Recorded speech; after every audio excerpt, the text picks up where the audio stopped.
Olá pessoal, tudo bem? Professor Leandro aqui com vocês novamente para a gente conversar sobre desenvolvimento de jogos digitais. Nessa última parte a gente vai falar sobre a equipe de jogos. Quais são os papéis das pessoas envolvidas no desenvolvimento de um jogo digital?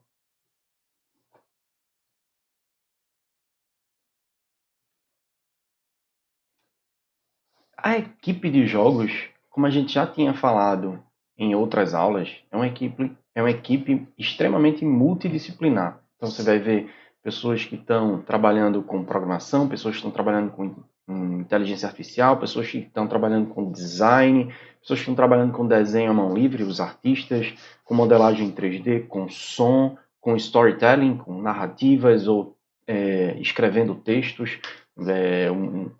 uma equipe pode ser composta por um escritor, inclusive. Mas, se eu fosse resumir todos os papéis em poucas funções, digamos assim, eu resumiria nesses papéis que eu vou comentar para vocês. Um dos papéis bem importantes é o papel de produtor. O produtor de um jogo se assemelha a um gerente de projeto. É ele que vai negociar prazos, é ele que vai contratar a equipe, é ele que vai conhecer cada pessoa da equipe para colocar as pessoas nas suas posições corretas com seus melhores talentos. Um produtor se assemelha à engenharia de software tradicional como sendo um gerente de projeto. O programador, o pau para toda obra, o pedreiro da sua obra, no final das contas, é o cara que produz código, é o cara que executa o código, ele que recebe um conjunto de regras de um game design e produz isso em termos de código para que o código funcione, o código execute plenamente bem. O artista, e aí o artista eu estou considerando um papel bem genérico, mas isso inclui subfunções de diversos tipos, desde o artista de som até o artista 3D, até o artista desenhista e vários outros tipos de artista, mas eu considerando um papel bem genérico como o artista no seu jogo. E um dos papéis também muito fundamentais, o game designer. O game designer, como a gente já tinha dito em outras aulas, é o que toma muitas decisões sobre o jogo. É ele que vai listar, é ele que vai escrever a Bíblia do jogo e ele que vai listar todas as decisões que ele tomou. Se um jogo vai se passar fora do planeta Terra ou se vai passar dentro do planeta Terra, embaixo d'água, por exemplo. Esse tipo de decisão do cenário, das ações que o jogo pode ter, da jogabilidade, todo o ambiente por trás do jogo, quem vai tomar a decisão é o game designer. Se eu fosse dividir isso em um conjunto de papéis, a equipe se dividiria em gestão, e a gestão é parte da equipe que não necessariamente ah, está em um único projeto, então você pode ter uma grande empresa desenvolvedora de software onde a gestão é composta por várias pessoas que fazem parte de vários projetos. Imagine uma empresa como EA Sports, por exemplo, você tem a gestão que cuida de 5, 6 projetos ao mesmo tempo, então você não tem uma pessoa alocada a um único projeto. Por isso que é tão difícil você saber exatamente o tamanho da equipe de desenvolvimento de um jogo. Por quê? Imagine uma fábrica de software, por exemplo, aqui no Porto Digital de Recife, e nessa fábrica de software você tem 50 projetos rodando ao mesmo tempo. Não necessariamente uma pessoa vai estar alocada em um único projeto. Não necessariamente aquela pessoa que estava alocada naquele projeto vai passar a idade inteira, o tempo de desenvolvimento inteiro do projeto naquele mesmo projeto. Ele pode sair no meio do projeto. Ele pode ser realocado para outra unidade, por exemplo. Um gestor ele pode gerir mais de um projeto. Também é complexo de saber exatamente o tamanho da equipe. Você normalmente tem uma aproximação do tamanho da equipe. A equipe pode envolver as características de vendas e marketing, normalmente é o papel de um publisher, mas também pode fazer parte da equipe. Design, e a parte de design, considerando game designer ou level designer, o cara que escreve os níveis, os estágios do jogo. Artistas de som, QA ou Quality Assurance, que são os garantidores da qualidade do jogo, é o cara que vai testar, é o líder de teste, é o cara que vai testar a usabilidade, se o jogo está legal, se o jogo está divertido. Vai testar muita coisa para no final entregar um produto bom para o mercado. Muitas vezes o tamanho da equipe de qualidade é muito maior, 2 vezes maior do que o tamanho da equipe de programação. A equipe de programação chega a ser somente 20, 15% do tamanho da equipe de um jogo, o que é completamente diferente de uma equipe de engenharia de software tradicional, uma equipe de um software não jogo, né, um software careta, digamos assim. E a galera de arte, a galera artística, a galera artista que produz artefatos multimídia de uma forma geral. Desses papéis fundamentais, existe um papel fundamental que está fora da equipe de desenvolvimento do jogo. Esse papel fundamental é o papel do publisher. O publisher, até um certo tempo, ele tinha a única e exclusiva função de fazer o marketing do jogo, além de colocar na mão do cliente através de uma determinada plataforma. Então, o publisher é o cara que muitas vezes financia o jogo, ele tem um capital para investir e contrata uma desenvolvedora, um estúdio, para desenvolver o jogo no final das contas. Os três primeiros aqui, você tem Tencent Games, Sony e Apple como grandes publishers de games. Tencent Games é a dona da Riot, dona de 100% da Riot, por exemplo, como o jogo mais popular do mundo hoje, em termos de multiplayer, em termos de número de jogadores, que é o League of Legends. Tá aqui uma lista de game publishers que vocês podem dar uma olhada, mas quem desenvolve jogo normalmente não está preocupado com o marketing do jogo, ou como eu vou fazer para vender isso. Você cria um bom produto e tenta colocar ele na prateleira. Só que imagine que todo ano incontáveis jogos são publicados. Então, como é que eu vou conseguir fazer com que aquele seu jogo, que pode ser muito bom, pode ser especial, no meio de tantos jogos ele não vá se perder?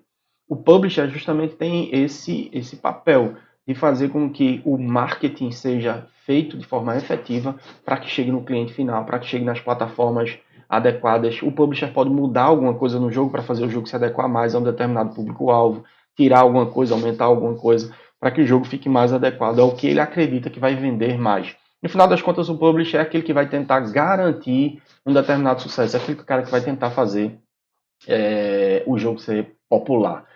Há poucos exemplos de jogos que não usam publishers, e um dos jogos que não usou publishers e não tem publisher, e foi de relativo sucesso, é um jogo publicado por uma galera chamada de Ninja Theory, um estudo britânico que conseguiu desenvolver e publicar o jogo sem passar por um publisher efetivamente. Então você vê grandes nomes como Blizzard são normalmente publishers e desenvolvedores.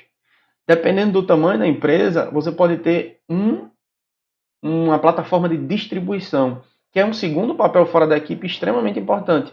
O distribuidor é aquele cara que vai, até um certo tempo, até lá início da década de 2000, era aquele cara que iria produzir a mídia física, empacotar e entregar. Então ele ia cuidar de logística, ia cuidar da produção da mídia física. Como hoje a distribuição é muito extensiva no meio digital, você tem plataformas como a Steam, a PlayStation Store, a Nintendo eShop, da própria Microsoft, Epic Games, Blizzard também. Então você vê, quem está aqui como publisher e distribuidor é um monstro. Normalmente é uma empresa gigantesca. Microsoft com sua Store e também como um publisher aqui. Então eles tanto tratam do marketing quanto distribuem o jogo em alguma determinada plataforma.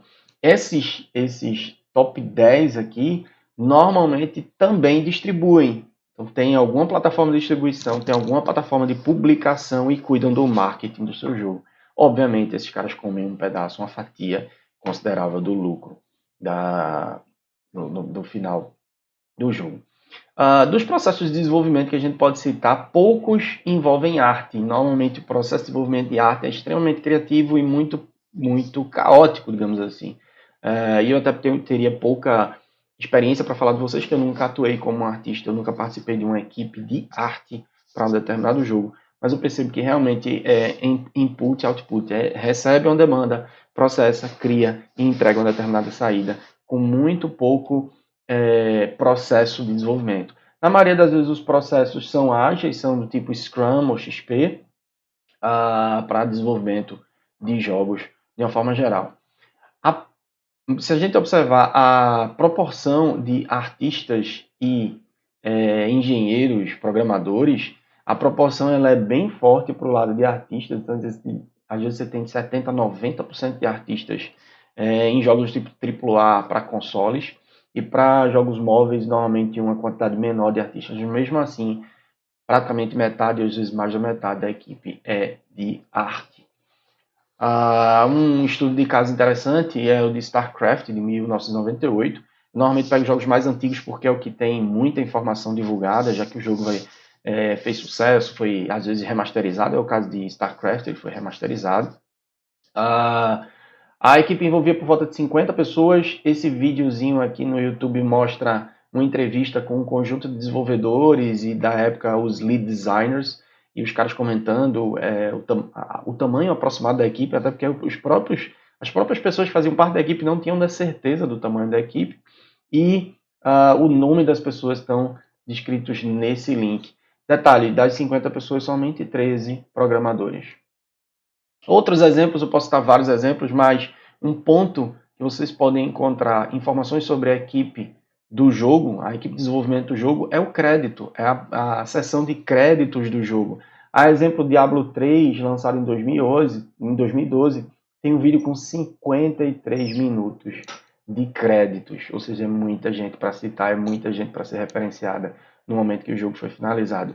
Call of Duty de 2018 e Need for Speed de 2015, ambos com suas seções de créditos aí publicadas em plataformas abertas, nesse caso estão no YouTube.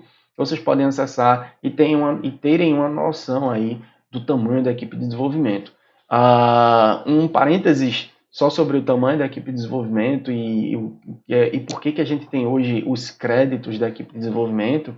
Isso aconteceu justamente lá na década de 80, quando a Atari começou a simplesmente ignorar quem fazia o jogo e ela publicava única e exclusivamente o nome Atari, o carimbo Atari no jogo. Nenhum desenvolvedor do jogo recebia o crédito por ter feito aquilo, por ter feito aquele produto. E os desenvolvedores começaram a se desestimular de tal forma que um dos pontos que fizeram eles se estimularem a continuar desenvolvendo o jogo foi a seção de créditos. E aí vocês começam a ver em jogos do final da década de 80, da Nintendo, da Sega, da Capcom e diversos publishers da época, a seção de créditos era a seção mais esperada para quem zerava o jogo, para quem finalizava o jogo. Você via a seção de créditos com animação, com uma brincadeira, com o final do jogo, mostrando quem participou do desenvolvimento. A gente já sabe que desenvolver jogo não é uma tarefa muito fácil, e esse é um vídeo de uma brincadeira, então encarem isso como um certo sarcasmo, tá? Isso não é uma visão real, de uma pessoa querendo trabalhar na indústria de videogames e uma outra pessoa que já trabalha, dizendo: você tem certeza que você quer fazer isso pela sua vida?